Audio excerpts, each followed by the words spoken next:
Hi, and welcome back to our Webflow Workout series. This week, we're going to be going over how to build a slightly more advanced hero section, so an intermediate hero section. And we're going to use the same initial design we had for the beginner video and just slightly tweak it to make it a bit more complex and unique. So for this intermediate hero section, rather than the started side-by-side grid that we were currently working with, I'm thinking that we could do a slightly different alternate style for this hero section. So if you can imagine a hero section for maybe a secondary page on a website, this would be the kind of style you'd implement for that. So I've changed my hero grid element into a flex element because I want the text on top and the image below. And you can see here the alignment is sent to centered. So it's all aligned in the center, but I actually want it to spread out. So I'm going to align it to stretch, so fill the full width of the parent container, which in this case is the hero section. Okay, so that's not too bad so far. The only thing we want to do is I don't necessarily want this image to spread to fill the full width of my window, but we haven't added a container for it, so let's go ahead and do that. So under my hero section, I'm going to create a new element, a container, and I'll enable this container large for now. And I'll take my hero grid and I'll put it inside that container. So you can see automatically the elements are now constrained within that container. So containers already have an automatic maximum width set to them, which is 940 pixels, and that's not too bad, but I actually want to increase it a bit. I normally work with REM, which is another unit of measurement. So I'm just going to do that. So normally I think I like my large container to be 80 rem. So now it still looks like it's full width of the entire window, but you can see if we preview, it actually isn't. So it looks totally fine for now. The next thing I want to do is, I think for my hero text column, we had set a maximum width of 600 pixels, which was fine initially, but now that we have more space going on, I actually want to increase the maximum width that it has to maybe 800 pixels, because otherwise we have a lot of white space here and it doesn't look that great. Now, the only other thing I want to do is, because we no longer have that side-by-side style, I feel like the text is a bit too close to the top of the window. So I actually want to add padding on top. And I could do this by clicking my hero text column div and increasing the padding. But what I would advise you to practice doing if you aren't already is working with separate padding and margin classes. So if you're familiar with Client First, or if you're not, you can always Google it. It provides you with those pre-made classes for different padding and margin measurements that you can use, as opposed to altering each individual div you have on your site. So in this case, instead of having to adjust the padding here, I can add a new div and I can label this, let's say, padding top. So that insinuates that I want to add padding to the top of this element. And then I can type in padding, maybe large.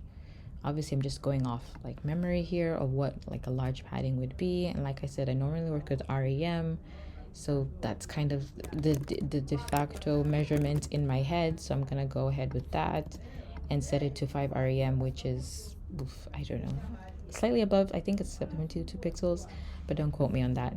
And I think that looks pretty good. So like I said before, we initially had a button, but what if we wanted to add a form, add a few more details to our hero section? So what I'm going to do is I'm going to delete that button, and instead I'm going to add in a form block. So a form block is what you need to add a form to your website in Webflow. And as you can see here, it comes with a couple of pre-made elements like labels, text fields. We don't need all that. We just don't even need a label. We just need one text field and obviously the submit button. When it comes to styling the form, you can style it any way you want. So because we have the text field and button within the form element, that's the one that I'm going to style for now. So we'll just give it a class of form, and I want my button and text field to be side by side. So I'm going to set them flex, display, direction horizontal, and just give them like a 1 rem gap.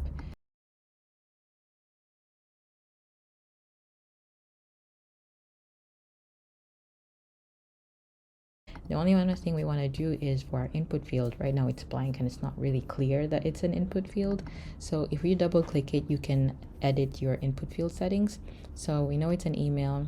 For the type of field it is, we want to make sure we set that it's email, so it validates that correctly. And then we want to add a placeholder. So this is what people will see before they actually add in their email. So now that it's done, maybe we just want to increase the size of this form a bit.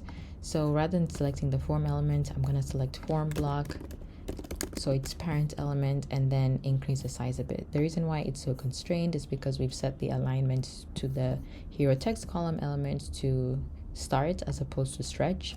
But you'll notice if we do stretch, it's a bit too wide. So maybe actually we can leave it as stretch, but then instead here we can set a maximum width of, like, let's see what 300 pixels looks like, maybe 500 pixels. Same thing here with our subheading. We can set a maximum width of 500 pixels or even 600 because we don't necessarily want it to be super stretched out. And so just like that, we already have our updated hero text. So we have our heading, and then we have our subheading, and then we have our form and our image.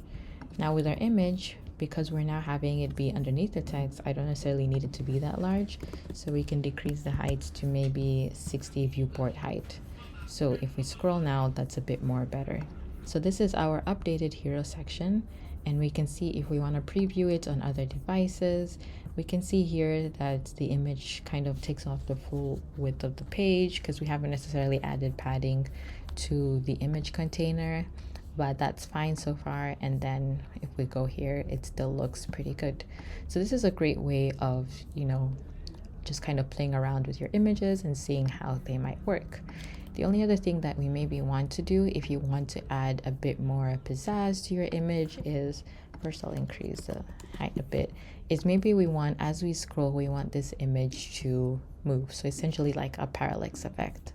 So we're going to select our hero image column, so this container, and we're going to go to interactions, so this panel, and we're going to add an interaction, and we'll say this is we'll call it a while scrolling in view interaction because we want this interaction to happen while we scroll past this element. So on scroll, we're going to play scroll animation, and down here you'll see where it says scroll animations, and you can create a new animation. So we're going to add an animation and call it hero image parallax effect. So essentially for scroll actions, you set what you want the element or what you want various elements to do from 0% to 100%. 0% is essentially when the image or element you've selected, so in this case the image parent container, appears in view or starts appearing in view, and 100% is when it's fully in view. So this is kind of the timeline you use to dictate what you want to happen during that time period. So in this case, we actually want to target our hero image, and at 0%, we're going to say, let's play around with a scale. So not necessarily a parallax effect, but we want it to kind of zoom out and then zoom in again. So if we set our initial scale for this element to be, let's say 1.5, actually 1.2, and at 100%, we want it to go back to 1. Now you'll notice that it's kind of overtaking the space a bit more, and that's because we haven't set overflow to our parent container. So when we increase the scale of the image, it's going to overflow its parent container. So by selecting that parent container and setting overflow to hidden here, you'll see now if we go back to our animation, it indicates to you that the image border is where it was before, but we now can't see that because it's limited to only show within its parent container, if that makes sense. So now let's quickly preview our animation.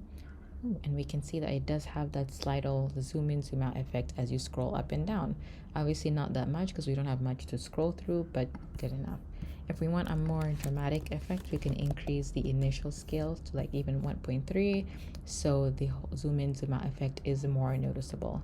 And if we preview it on other devices as well, we can see that the same thing applies. So this is kind of concludes our video for today on how to create an intermediate hero section.